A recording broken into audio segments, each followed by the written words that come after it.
In this video, we're going to talk about an application of mathematics called regression. Regression is a vastly used piece of mathematics. It's not just used in math and in sciences, but you find it in business and literally thousands of applications. So I'd like to look at this considering the following example. So consider the following set of data collected from a student where hours are the number of hours spent studying the night before an exam, and grade is the grade that is earned on that exam. So you can see I've got a bunch of data. So for the first exam, the student spent 1 hour studying the night before and earned a grade of 75. And we'll assume that this exam is out of 100. And then as you can see, as the student increased the amount of time studying for each exam, the student's grade went up. And what we are interested in is there an algebraic relationship between these two variables? I could say now if we're looking at the next exam and the student was going to study for 4 hours, is there a way that I could use the number 4 to predict what the grade would be on that exam? So the beginning of this discussion starts with what we call a scatter plot. Here's the data again, and what I do is I look at the number of hours and call those x coordinates, and look at the grade and call those y coordinates. So what that gives me is a whole bunch of x, y coordinates, just like from an algebra class. And a scatter plot plots all 5 of those points, so possibly we can see if there is a relationship.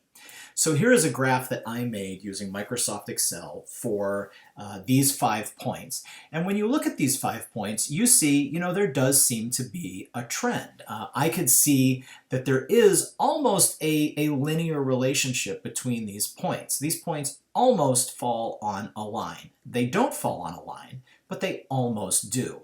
So what we look for in the algebraic relationship is what we call the best fit line. I can show you a picture of the best fit line on top of the graph. This is the line that best describes the data. Now, the math behind finding this line, we're going to discuss that at another time, but for right now, just know that we can find the equation of this line, and then if I know what it is in terms of y and x, then that would mean that I could plug in values for x to get values for y.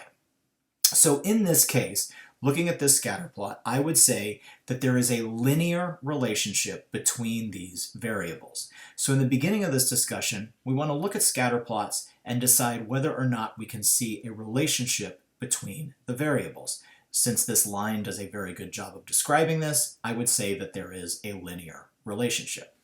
Now consider the next example. How about a set of data where we record the height of the student and the grade earned in the class? So the first student is 56 inches tall and earned a grade of 84%. And so I have a total of 5 students, and I'd like to know, is there a relationship between a student's height and their grade? If I consider the scatter plot for this, what I get is a mess. And this is exactly what I would expect. I would not expect that there is a relationship between a person's height and their grade, and so I do get a scatter plot, but there's no way to look at that scatter plot and predict anything about that. So in this case, I would say that these two variables have no relationship. So as you're starting these types of problems, look at the scatter plot and decide what your gut tells you. Do these things look like they have a relationship, or do they not?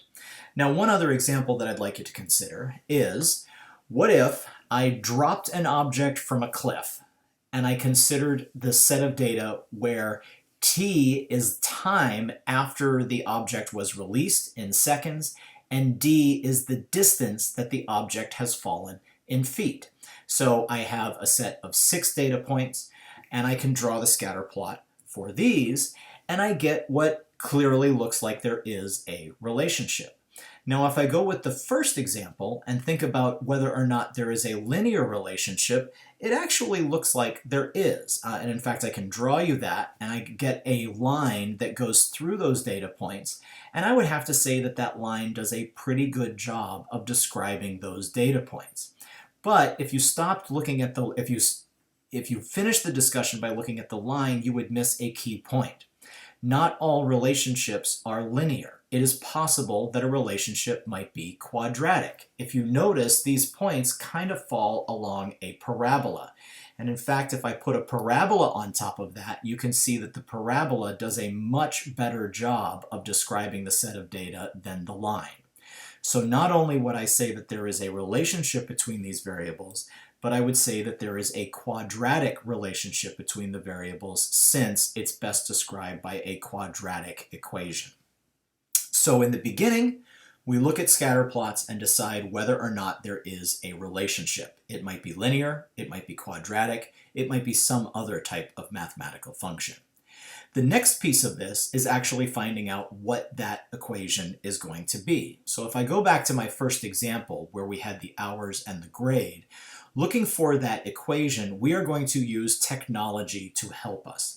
So there are links on my website to how to do this on your calculator. If your calculator is not in my list of instructions, then you can probably find something on the internet for how you do, in this case, linear regression on your calculator. There is a way to enter all of these data in and ask the calculator to give you the equation of the line.